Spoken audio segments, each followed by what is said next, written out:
What is going on, everybody? Welcome back to the channel.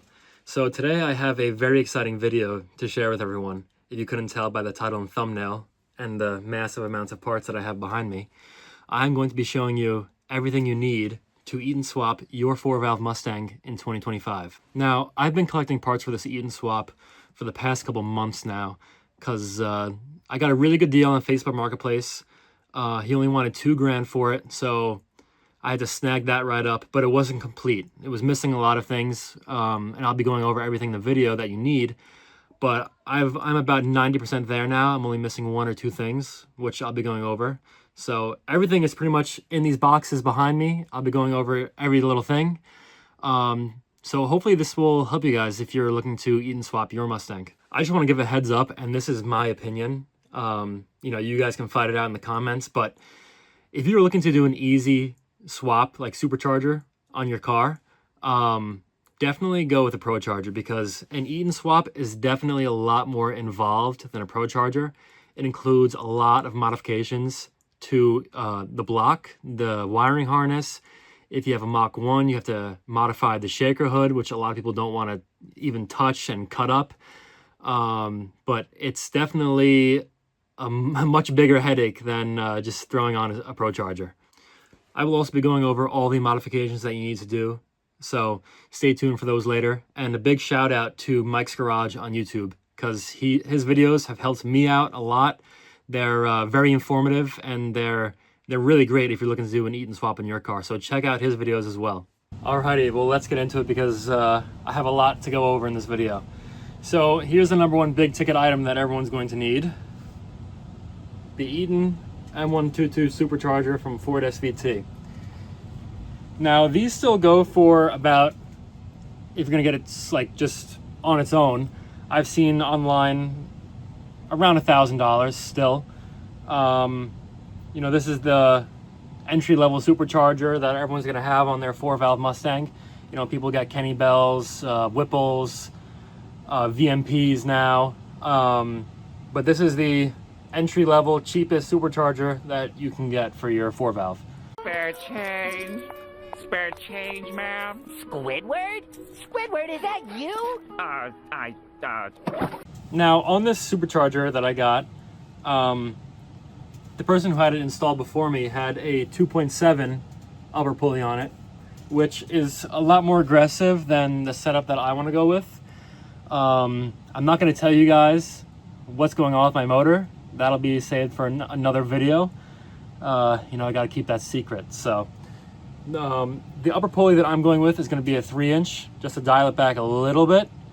And that I ordered from Metco Motorsports. So if you guys are looking to change your upper pulley, they have pretty much everything you need. Okay, so here we have my Metco Motorsports Supercharger pulley, 3-inch upper, that I'm going with.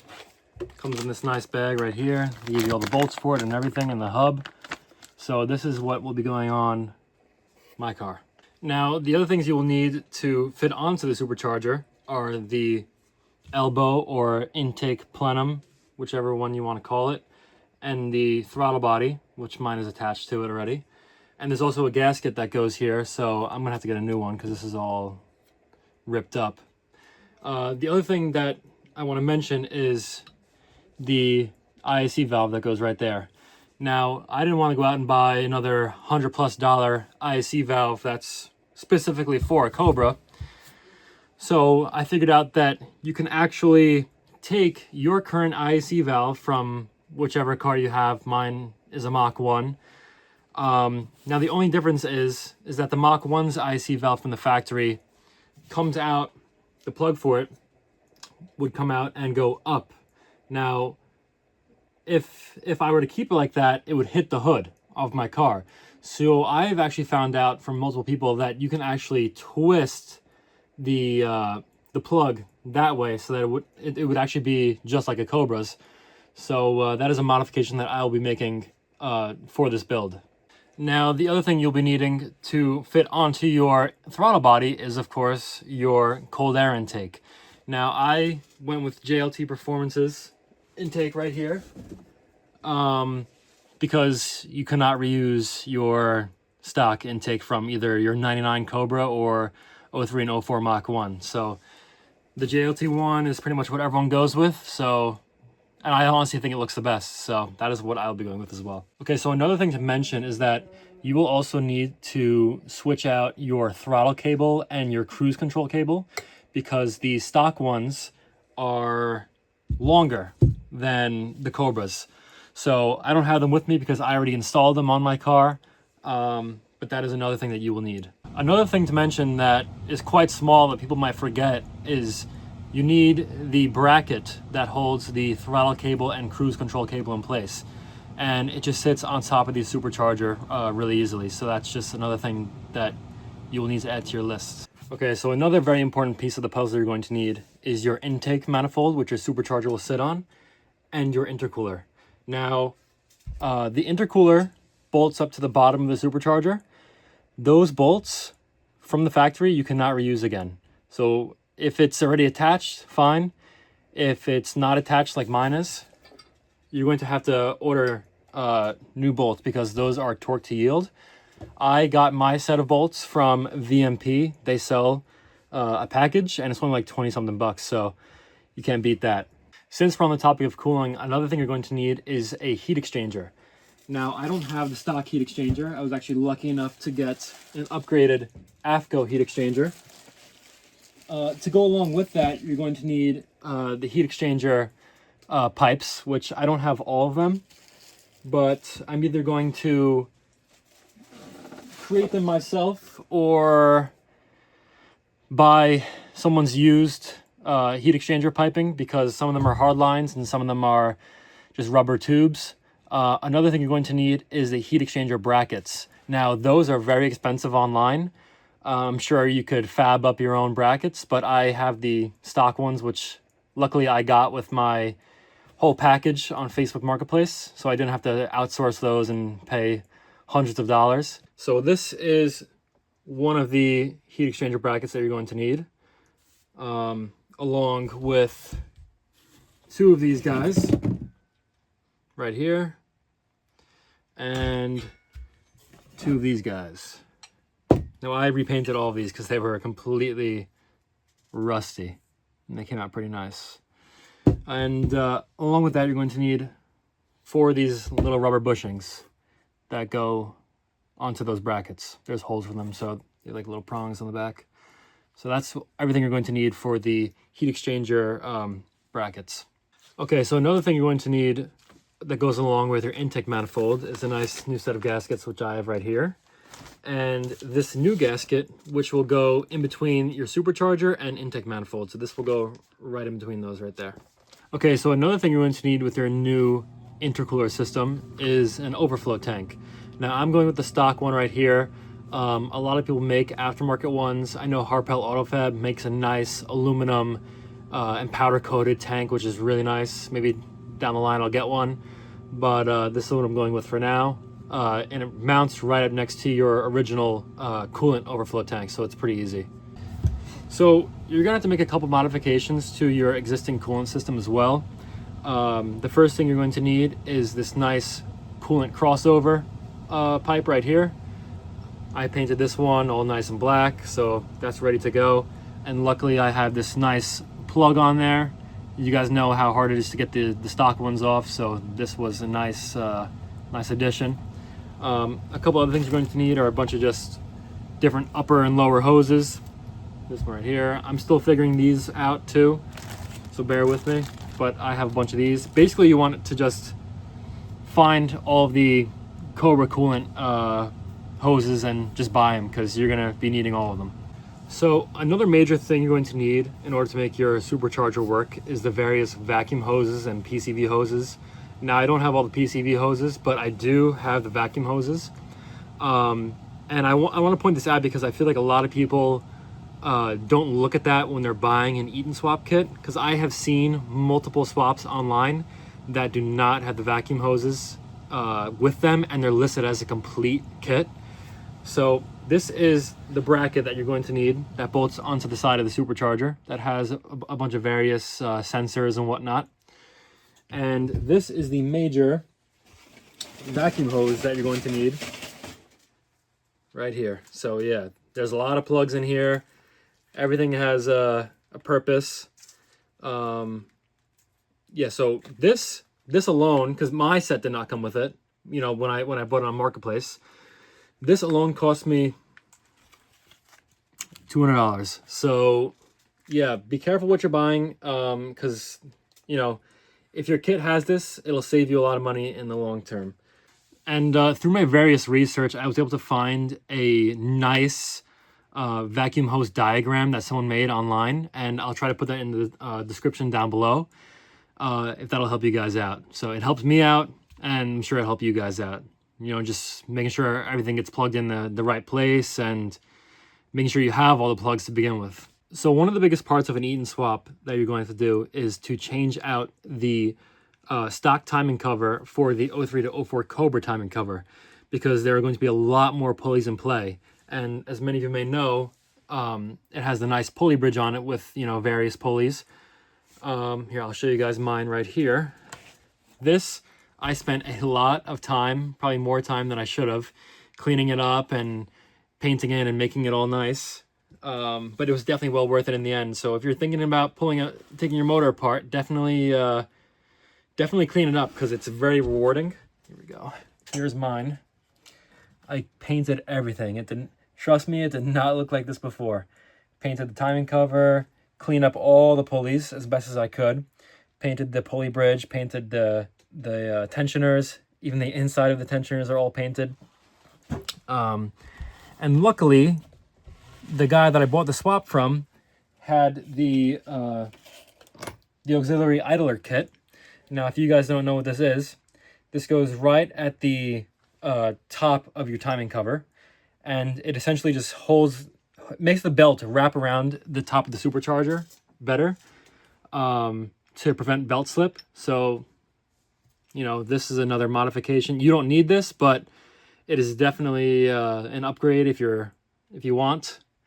And luckily, the guy that I bought the swap kit from had a box of just random pulleys. There's a lot of them in there that you know, I can swap around and mess around with. So it was definitely a plus when buying the kit. Another important thing to note when talking about the timing cover and the pulleys is that this right here, this bracket with this pulley on it, goes in place of your alternator now, because you are now going to move your alternator to like basically the bottom right of your motor, and this idler pulley just goes in the way of it. So definitely keep an eye out for that when looking for your swap kit. Okay, so since we're on the topic of the alternator now, you're going to need to get a completely new alternator from your stock one, because there are two brackets that you're going to need. This is the lower bracket, and this is the upper bracket. So make sure that you get those when you're looking at your swap. This alternator came with a 10 rib pulley from Metco Motorsports that I am not going to use. So I went back to their website and I bought their 8 rib pulley right here. And this is going to be used with my 4-pound crank pulley that I will be showing you guys right now. Now, before I show you the crank pulley, one thing to mention, and this is going to be one of the modifications that you need to make to your wiring harness, is that your stock alternator sat on top of your motor. This one sits on the bottom right. So you're going to have to modify your wiring harness and just extend your alternator plug so that it can reach on the bottom right where your alternator is going to be now. So that is one of the modifications that you're going to have to do in order to complete your Eaton swap. Okay, so your balancer and lower crank pulley are probably going to be different than mine, because I have spent a lot of money and went with a very upgraded setup. So I'll show you this setup that I'm going with. Maybe you can decide whether or not you want to go with the same setup as me or go with the stock setup. So this is my 4-pound lower pulley from Metco Motorsports. And my balancer, I don't have it right now. It is actually at the machine shop getting balanced on my motor. But I'm going with the Innovators West balancer that has the Metco Motorsports adapter on it. So essentially, this can just bolt right onto the balancer without having the whole caged pulley setup. So that is the setup that I'm going to be going with. And I will show you guys what the stock one looks like. Okay, so as for the stock balancer and crank pulley setup, I have a bunch of different things that came with my kit that, quite honestly, I am not going to be going with. So I'll be selling all of this. If you guys want it, let me know. I will be more than happy to sell it to you if you're looking for it for your kit. So I didn't have the stock balancer from the Cobra. I actually got the Innovators West upgraded balancer with my kit that I am not going to be using.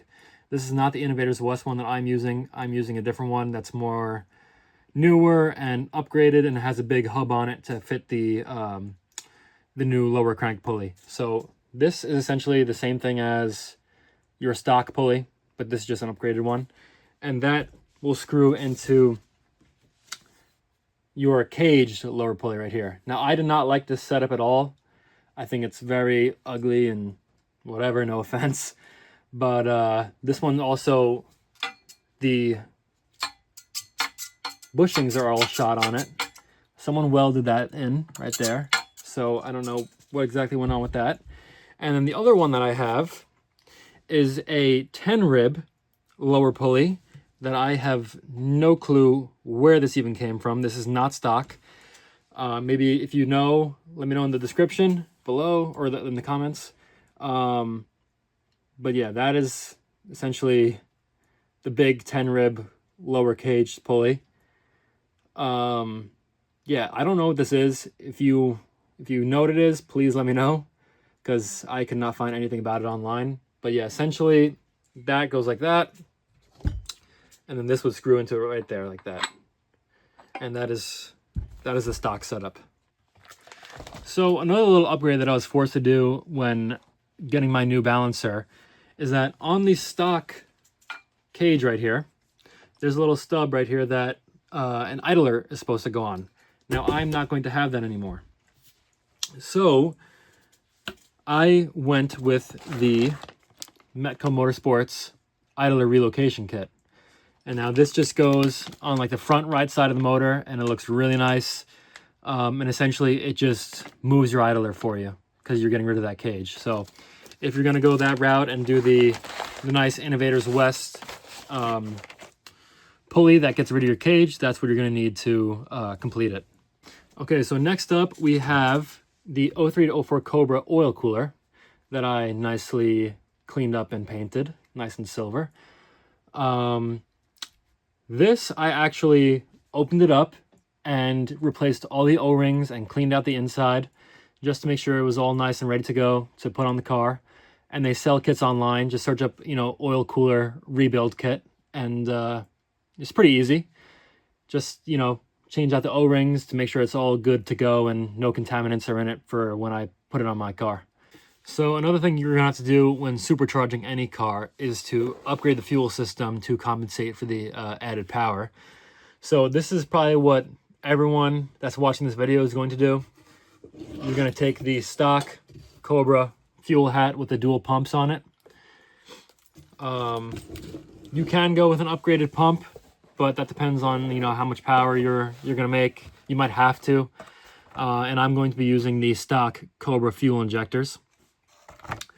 Now, as for the fuel tank, people say to use the Cobra fuel tank, but you still can use your stock Mach 1 tank, but you just cannot run it past a quarter of a tank because the fuel sloshes around. There's not enough baffling in there to keep the fuel, if you're going on a wide turn, the fuel is going to go to one side of the tank and the pumps won't be able to pick it up. So I'm just going to run it safe for now because I just bought my tank not too long ago. So that's pretty much a brand new tank that I don't want to have to, sell again. But yeah, I'm just going to play it safe and keep it above a quarter tank for now. So some other things you're going to need are a new EGR tube right here, because this is going to attach to the back of your supercharger, unless you go with an EGR delete, which a lot of people do. And you're also going to need this power steering line right here. So from my understanding, the reason you need that power steering line is because if you use your stock ones, it's going to get in the way of the alternator that you're relocating to the bottom right of your motor. So I'm sure people can explain it better in the comments below, but from my understanding, that is why you're going to want to use this power steering line. So to go along with the power steering line, you're also going to want to get this little bracket that attaches right at the top of the timing cover. And essentially what goes on here is the power steering reservoir, and it also bolts down the power steering line that I just showed you. So something else that you're probably going to want to get, but you don't really have to, but you should anyway, is some gauges. So I got this glow shift gauge for my boost gauge, and then I spent the money and I got a AEM wideband AFR gauge. And essentially that's just gonna, help with tuning and, seeing your air fuel ratio and how much boost you're making. And I also got this nice pillar gauge pod. So yeah, that's just another little upgrade that you can do when, Eaton swapping your car. So one of the last things that you're going to need that I don't have right now is a intercooler pump. And from the factory, the stock Cobras had like a bracket that goes around the intercooler pump that just nicely bolts up to the frame. So that's probably what I'll be going with. But as for the modification that you're going to need to make to the wiring harness for that, I'm not going to open up my wiring harness to do it. So I'm just going to make it run off a switch inside my car that I can just make it run all the time, because from the factory, to my knowledge, it kind of just ran off like a temperature gauge. So if it reached a certain temperature, it would turn on, then it would turn off, then it would turn on again. So I'm just gonna have it run all the time, like while I'm driving, and I can turn it on when the engine's not running to cool the supercharger down. So that's what I'm going to be going with for that, and maybe I'll make another video on how I'm going to wire that up. So probably the biggest modification that you're going to have to make is to the block itself.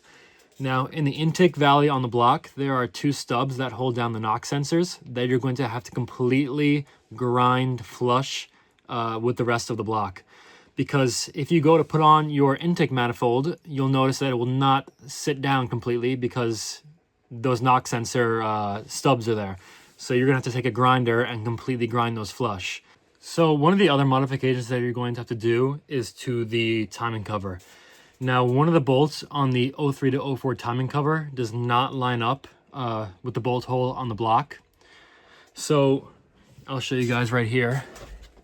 To my understanding, it is this hole right here. That hole does not line up. So what a lot of people will do is they'll either tap a new hole into the block to put a bolt in there, or they will use gasket sealer, which I will probably be doing to take the easy way out. So the last modification is going to be for everyone that has the 03 to 04 Mach 1. I'm sure you guys are wondering like what to do with the shaker now that you have a supercharger there. A lot of people will mount it to the hood, and it looks great. People sell the brackets online, and that's probably the easiest route to go when trying to put your shaker back on your car. I didn't want to do that. I wanted to keep it true to the shaker, and I wanted to mount it to my motor. But I'm also a purist, and I did not want to cut up the bottom of my shaker. So I was lucky enough to find someone selling the brackets online that they have already cut up from their Eaton Swap that they probably got rid of. So I'm going to show you guys the cuts that the person made to his shaker to fit the supercharger, which I'm sure you guys can follow. So as for this piece right here, he cut it so that it now only looks like this. Okay, so that's that. And as for the lower part of the shaker, you're going to have to cut it like so. So that is essentially all the cuts that you have to make in order to fit it on top. And he might have cut the back of this too, yeah.